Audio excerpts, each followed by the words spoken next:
Okay, so here we are with a bit of a tutorial on run-of-the-mill. I've got my capo on fret number 4. I've tuned the guitar. So I'll give it a run through first at kind of normalish speed for an acoustic guitar type of version, and then we'll look at some of the techniques.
Okay, so you might have noticed in that one that I think your inclination is to use your first finger all the time. And actually, I agree, having played it through a number of times now, using what used to be my initial inclination of my middle finger, I think the index finger is a much better option actually. So either is fine. I mean, it doesn't matter. It's whatever the preference is for the individual player. So, okay, I think you're pretty comfortable with the G to start with. So it's a G with the 5th string damped by your middle finger, because you need your index finger, which would normally be on 2nd fret of the G chord. You need that for your hammering on and pulling off technique. Okay.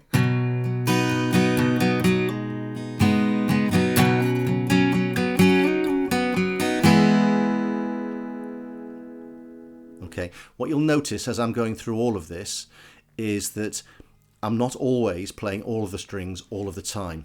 So for example, at the very, very beginning, I hit the bass strings first, and then the higher strings come in a little bit later.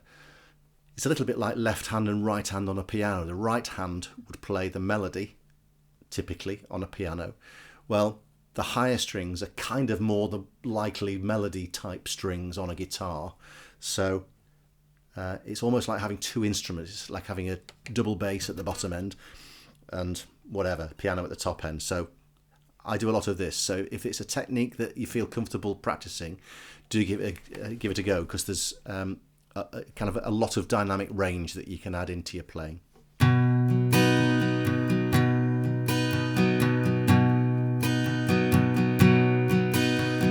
You see that the higher strings, quite often, I play on the upstroke. There's also a little gap in there. There.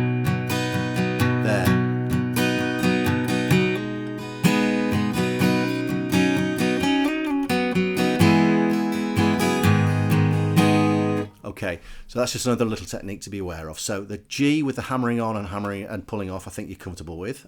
Then it goes to the C, which I think you know the chord of C. Then E minor.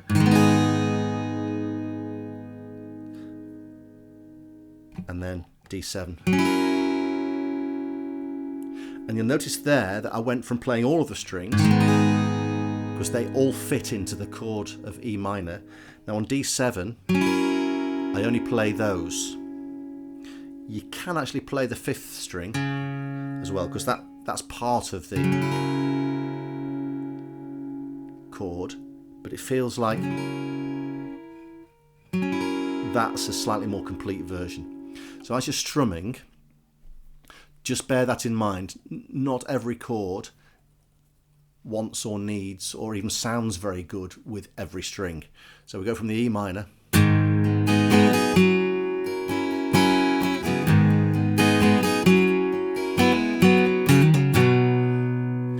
So from that D7,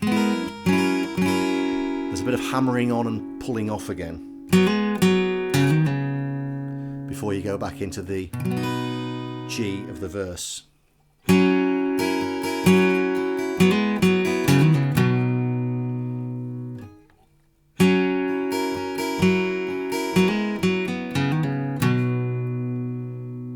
Okay, so again, that's just one to practice. From there, your middle finger, you can leave the other two on there. Your middle finger can do the work while the other two are on there. It actually provides, you know, a bit of stability, if nothing else. Oops, see.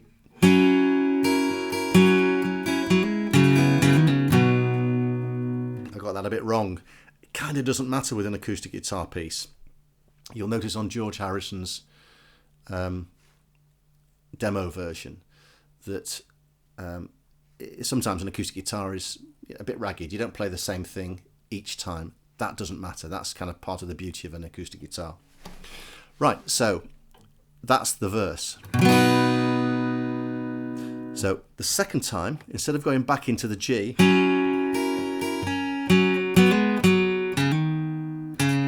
you go to, when I say G, it's actually a shape of G. Sorry, I should have explained this. That's actually a B major because we've got the capo on here. It raises the pitch of the guitar, obviously. So that note is a B. So that becomes a B major. I'm talking in chord shapes. So that's a G shape. Okay. So whenever I mention D7 or G or A minor, it's the shape, it's the basic shape. Okay. So from the D7, you go into an A minor. This is the end of the verse.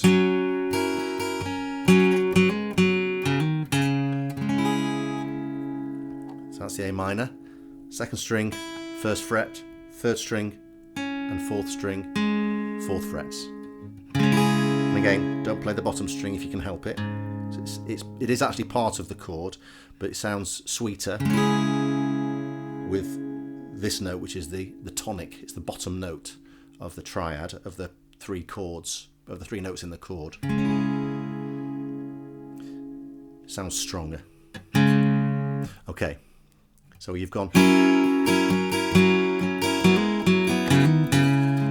B7. So B7 is second fret on first string, open string, second fret, index finger on the first fret, and then the middle finger on the second fret of the fifth string.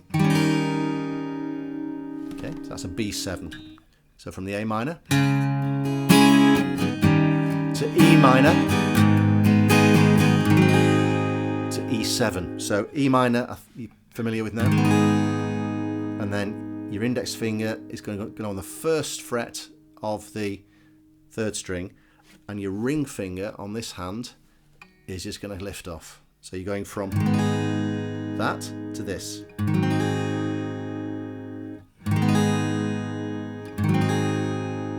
Okay. It's a bit of a seesaw change. And then I do this to bring me back to the A minor. So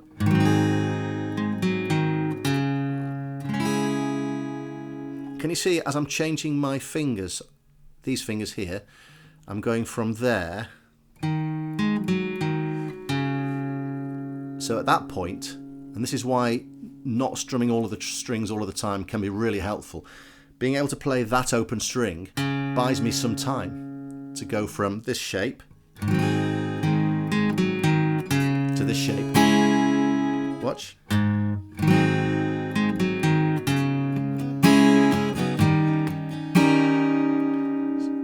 B7, and the second time around you go to C, and then to the B7, and then a bit of a hammer-on pull-off thing,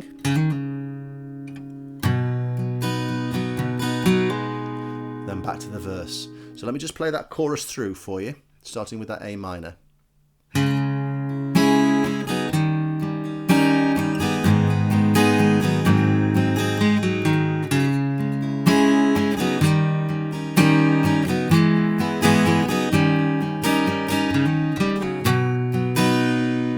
made a mess of that hammer-on pull-off, but it kind of doesn't matter. I should have gone. Okay.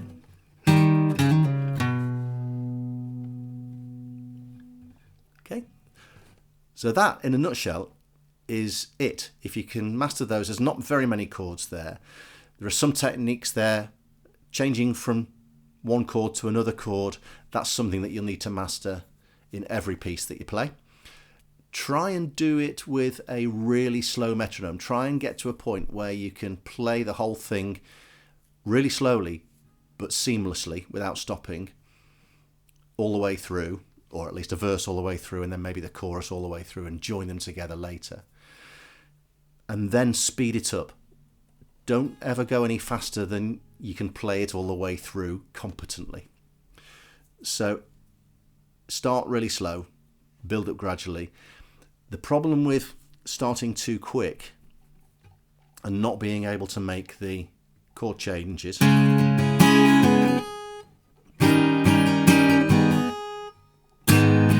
hear a lot of people doing that.